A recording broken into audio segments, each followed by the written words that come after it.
Hello everyone, Soma madam study গাইডে তোমাদের সবাইকে ওয়েলকাম জানাই। আজকে আমি সপ্তম শ্রেণীর অতীত ও ঐতিহ্য ইতিহাস বইয়ের ভারতের সমাজ, অর্থনীতি ও সংস্কৃতির কয়েকটি ধারা এই তৃতীয় অধ্যায়ের অনুশীলনীর প্রশ্ন উত্তর এবং সঙ্গে আরও কিছু গুরুত্বপূর্ণ প্রশ্ন উত্তর যেগুলো তোমাদের পরীক্ষায় আসার মতো গুরুত্বপূর্ণ প্রশ্ন, সেগুলো আজকে আমি আলোচনা করব।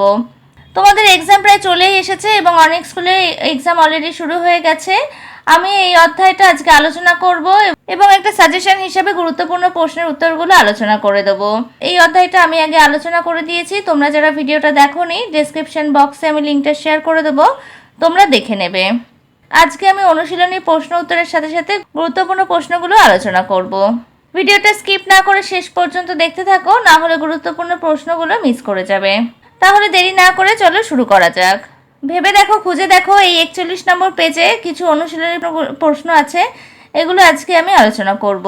1 নম্বর দেখো, নিচের নামগুলির মধ্যে কোনটি বাকিগুলির সঙ্গে মিলছে না তার তলায় দাগ দাও। তাহলে এই শব্দগুলোর মধ্যে যেটা বেমানান সেই শব্দের নিচে দাগ দিতে হবে। প্রথমটা দেখো, ক নম্বর, নাড়ু, চোল, উর, নগরম। এর মধ্যে বেমানান শব্দ হচ্ছে চোল। নাড়ু, উর, নগরম হলো চোল শাসন ব্যবস্থার নানা অঙ্গ।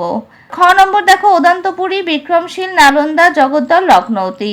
এর মধ্যে বেমানান শব্দ হচ্ছে লখনৌতি, কারণ লখনৌতি ছিল সেনরাজ লক্ষণ সেনের রাজধানী, আর বাকিগুলো ছিল বৌদ্ধ মহাবিহার। এরপর গ নম্বর দেখো, জয়দেব, ধীমান, বিটপাল, সন্ধ্যাকর নন্দী, চক্রপাণি দত্ত। এর মধ্যে বেমানান হচ্ছে চক্রপাণি দত্ত, কারণ জয়দেব এবং সন্ধ্যাকর নন্দী ছিলেন সাহিত্যিক, আর ধীমান আর বিটপাল ছিলেন শিল্পী। চক্রপাণি দত্ত ছিলেন পাল যুগের একজন নামকরা চিকিৎসা বিজ্ঞানী। চক্রপাণি দত্তের নিচে আন্ডারলাইন করবে। এরপর ঘ নম্বর দেখো, লুইপাদ, অশ্বঘোষ, সরহপাদ আর কান্নপাদ। এর মধ্যে বেমানান হচ্ছে অশ্বঘোষ, কারণ লুইপাদ, সরহপাদ, কান্নপাদ ছিলেন চর্যাপদের রচয়িতা এবং অশ্বঘোষ ছিলেন বুদ্ধচরিত গ্রন্থের রচয়িতা। তাহলে 1 নম্বরটা আলোচনা করে দিলাম। এরপর 2 নম্বর দেখো, নিম্নলিখিত বিবৃতিগুলির সঙ্গে তার নিচের কোন ব্যাখ্যাটি তোমার সবচেয়ে মানানসই বলে মনে হয়। তাহলে এই বিবৃতির সাথে কোন ব্যাখ্যাটা মিলবে সেটা লিখতে হবে। তাহলে ক নম্বর বিবৃতি দেখো, বাংলার অর্থনীতি পাল সেন যুগে কৃষি নির্ভর হয়ে পড়েছিল।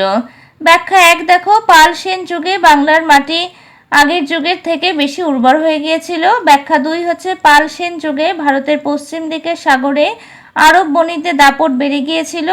ব্যাখ্যা 3 হচ্ছে, পাল সেন যুগে রাজারা কৃষকদের উৎপন্ন ফসলের উপর কর নিতেন। ব্যাখ্যা 2 হচ্ছে মানানসই, তাহলে এই 2 নম্বরে তোমরা ঠিক দেবে। পাল সেন যুগে ভারতের পশ্চিম দিকের সাগরে আরব বণিকদের দাপট বেড়ে গিয়েছিল। 6 নম্বর বিবৃতি দেখো, দক্ষিণ ভারতে মন্দির ঘিরে লোকালয় ও বসবাস তৈরি হয়েছিল। ব্যাখ্যা 1 হচ্ছে, রাজা ও অভিজাতরা মন্দিরকে নিষ্কর জমি দান করতেন। ব্যাখ্যা 2 হচ্ছে, নদী থেকে খাল কেটে সেচ ব্যবস্থার উন্নতি করা হয়েছিল। ব্যাখ্যা 3 হচ্ছে, দক্ষিণ ভারতের রাজারা অনেক মন্দির তৈরি করেছিলেন। এর মধ্যে মানানসই হচ্ছে ব্যাখ্যা 1, রাজা ও অভিজাতরা মন্দিরকে নিষ্কর জমি দান করতেন। এরপর গ নম্বর বিবৃতি দেখো, সেন যুগে বৌদ্ধ ধর্মের প্রচার ও প্রসার কমে গিয়েছিল। ব্যাখ্যা 1 দেখো, সেন রাজারা বৌদ্ধ ছিলেন। ব্যাখ্যা 2, সেন রাজারা ব্রাহ্মণ ধর্মকে প্রাধান্য দিতেন। আর ব্যাখ্যা 3 হচ্ছে, সমাজে শূদ্রদের সংখ্যা বেড়ে গিয়েছিল। তাহলে এর মধ্যে মানানসই হচ্ছে ব্যাখ্যা 2, সেন রাজারা ব্রাহ্মণ ধর্মকেই প্রাধান্য দিতেন। 2 নম্বরটা আমি আলোচনা করে দিলাম। এরপর আমি কিছু গুরুত্বপূর্ণ শর্ট কোশ্চেন তোমাদের সাথে আলোচনা করব। তারপর এই সংক্ষেপে উত্তর দাও, এই প্রশ্নগুলো আলোচনা করে দেবো। দেখো, সঠিক উত্তরটি নির্বাচন করো। এই প্রশ্নের মান কিন্তু 1 নম্বর করে থাকবে। আমি যে প্রশ্নগুলো আজকে আলোচনা করবো এগুলো কিন্তু খুব গুরুত্বপূর্ণ, তোমরা খুব ভালোভাবে পড়বে, এগুলো কিন্তু পরীক্ষায় আসার মতো প্রশ্ন। সঠিক উত্তরটি নির্বাচন করো, এই ধরনের প্রশ্ন কিন্তু তোমাদের পরীক্ষায় আসবে। 1 নম্বর দেখো, চোল রাজ্যে বিখ্যাত ছিল মৃৎশিল্প, ব্রোঞ্জ হস্তশিল্প, লৌহ ইস্পাত শিল্প, তাঁত শিল্প। সঠিক উত্তরটা হবে ব্রোঞ্জ হস্তশিল্প, তাহলে ব্রোঞ্জ হস্তশিল্পে টিক দেবে। 2 নম্বর হচ্ছে, রামচরিত কাব্যের রচয়িতা হলেন তুলসীদাস, সন্ধ্যাকর নন্দী, রামপাল, কালিদাস। সঠিক উত্তরটা হবে সন্ধ্যাকর নন্দী, সন্ধ্যাকর নন্দীতে টিক দেবে। 3 নম্বর দেখো, দক্ষিণ ভারতে ব্রাহ্মণদের জমিদানের ব্যবস্থাকে বলা হতো অগ্রহার, ভুক্তি, মণ্ডলম, ব্রহ্মদেয়। সঠিক উত্তরটা হবে ব্রহ্মদেয়, ব্রহ্মদেয়তে ঠিক দেবে। 4 নম্বর হচ্ছে, বিক্রমশীল মহাবিহার প্রতিষ্ঠা করেন বিক্রমাদিত্য, শিলভদ্র, ধর্মপাল, দেবপাল। সঠিক উত্তরটা হবে ধর্মপাল। এর পরের প্রশ্ন দেখো, ডাল খাওয়ার অভ্যাস বাঙালিরা পেয়েছিল সম্ভবত উত্তর ভারতীয়দের কাছ থেকে, দক্ষিণ ভারতীয়দের কাছ থেকে, পূর্ব ভারতীয়দের কাছ থেকে, পশ্চিম ভারতীয়দের কাছ থেকে। সঠিক উত্তরটা হবে উত্তর ভারতীয়দের কাছ থেকে। এর পরের প্রশ্ন দেখো, পাল যুগের শিল্পরীতিকে বলা হয় প্রাচ্য শিল্পরীতি, পাশ্চাত্য শিল্পরীতি, বৌদ্ধ শিল্পরীতি, গান্ধার শিল্পরীতি। সঠিক উত্তরটা হবে প্রাচ্য শিল্পরীতি। 7 নম্বর প্রশ্ন দেখো, বিক্রমশীল মহাবিহার বৌদ্ধ ধর্মের যে শাখার চর্চার জন্য বিখ্যাত ছিল সেটি হলো হীনযান, মহাযান, বজ্রযান, থেরবাদী। সঠিক উত্তরটা হবে বজ্রযান। এর পরের প্রশ্ন দেখো, লক্ষণ সেনের রাজসভার কবি ছিলেন জয়দেব, চরক, সর্বানন্দ, শ্রীনিবাস। সঠিক উত্তরটা হবে জয়দেব। 9 নম্বর প্রশ্ন দেখো, কম্বোডিয়ার অঙ্কর ভাটে বিখ্যাত বিষ্ণু মন্দির তৈরি হয় দশম শতকের প্রথম ভাগে, দ্বাদশ শতকের প্রথম ভাগে, দশম শতকের দ্বিতীয় ভাগে, দ্বাদশ শতকের দ্বিতীয় ভাগে। সঠিক উত্তরটা হবে দ্বাদশ শতকের প্রথম ভাগে।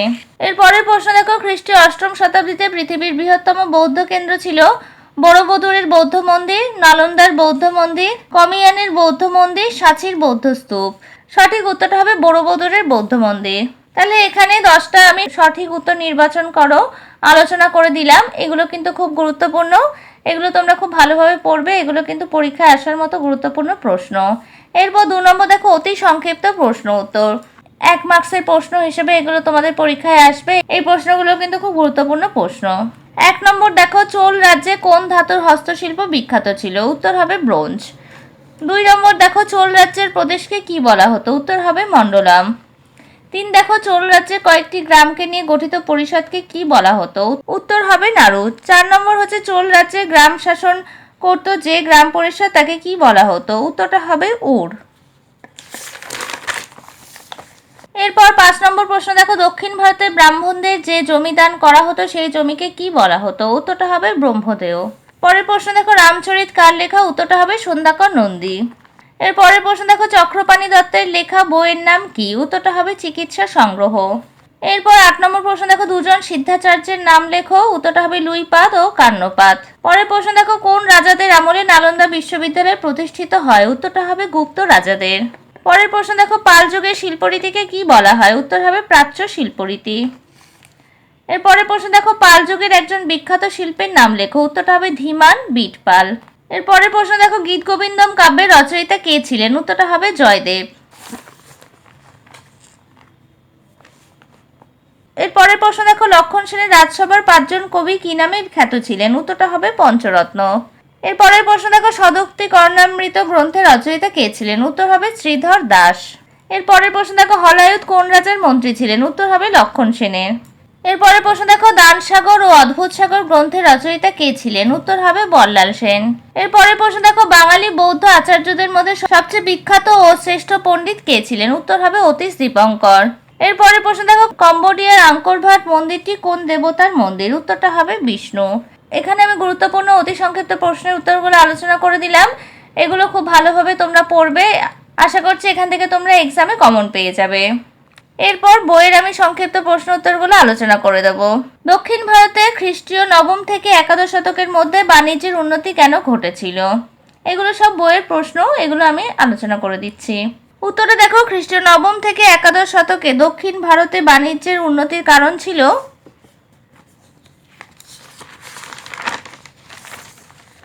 এক হচ্ছে, দক্ষিণ ভারতে চোল রাজারা দক্ষিণ পূর্ব এশিয়ার বিভিন্ন দেশে নিজেদের আধিপত্য প্রতিষ্ঠা করেছিলেন, ফলে সেই দেশে বাণিজ্যকে কেন্দ্র করে ভারতীয় বণিকদের ব্যবসা বাণিজ্য বেড়েছিল।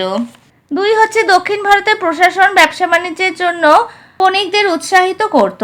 নগরম নামে একটি পরিষদ ছিল যার কাজ ছিল ব্যবসায়ীদের স্বার্থ ও তাদের বিভিন্ন সমস্যার মোকাবিলা করা। তাহলে এইভাবে তোমরা পয়েন্টস করে লিখবে। 2 নম্বর দেখো, পাল ও সেন যুগে বাংলায় কি কি ফসল উৎপন্ন হতো? সেই ফসলগুলির কোন কোনটি এখনো চাষ করা হয়?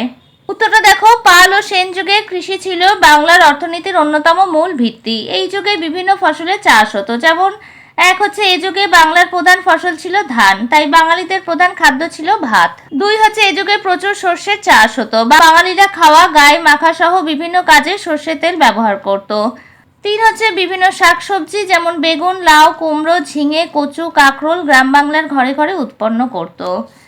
4 নম্বর হচ্ছে, তাছাড়া পাট, কার্পাস, সুপুরি, এলাচ, মহুয়া, আখ এবং বিভিন্ন ধরনের ফল যেমন আম, জাম, কাঁঠাল, কলা, ডুমুর, ডালিম, নারকেল, খেজুর, তাল প্রচুর পরিমাণে বাংলায় উৎপন্ন হতো। পাল সেন যুগে বাংলায় যেসব ফসলের চাষ হতো সেই সব ফসল এখনো চাষ করা হয়। বর্তমানে চাষের প্রধান প্রধান ফসলগুলি হলো ধান, পাট, সর্ষে, ডাল, লাউ, কুমড়ো, ঝিঙে, কচু, কাঁকরোল, আখ প্রভৃতি। তাহলে যেসব ফসল আগে চাষ করা হতো সেগুলোর মধ্যে এখনো অনেক ফসল চাষ করা হয়। 3 নম্বর প্রশ্ন দেখো, রাজা লক্ষণ সেনের রাজসভার সাহিত্য চর্চার পরিচয় দাও।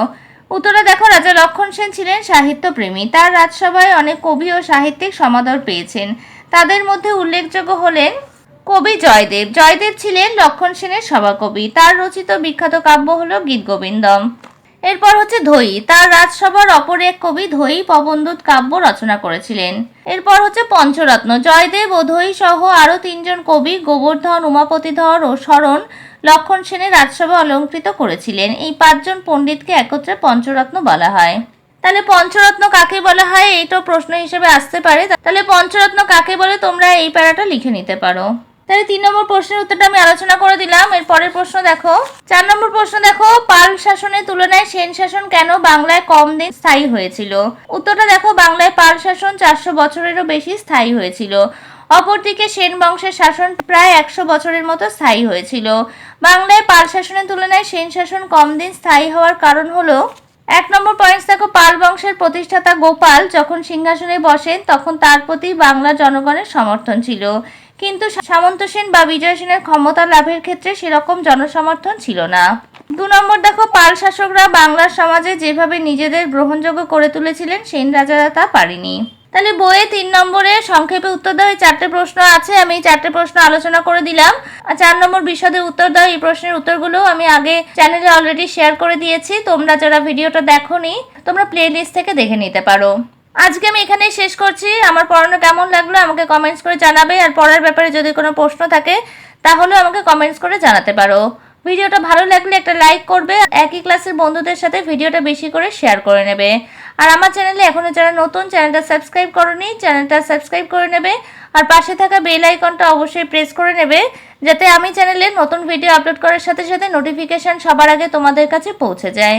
আজকে আমি এখানে শেষ করছি। পরে দেখা হবে নতুন আরো একটা ভিডিওতে।